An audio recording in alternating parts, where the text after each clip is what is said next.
start our day with morning light.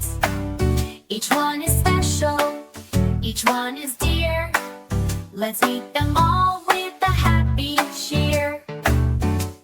Grandpa reads the news so wide, with glasses on a chair beside. Grandma tells stories fun and sweet.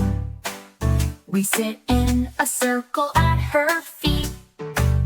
Daddy is watching his favorite show.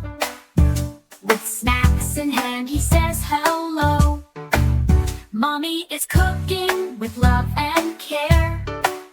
The smell of food is in the air. Brother is studying books in a stack.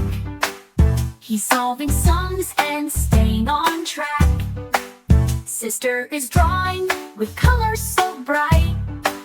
She paints the sun and birds in flight.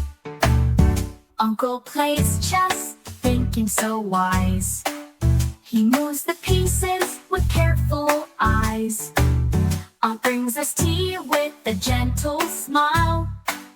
We sit and laugh and chat a while. This is my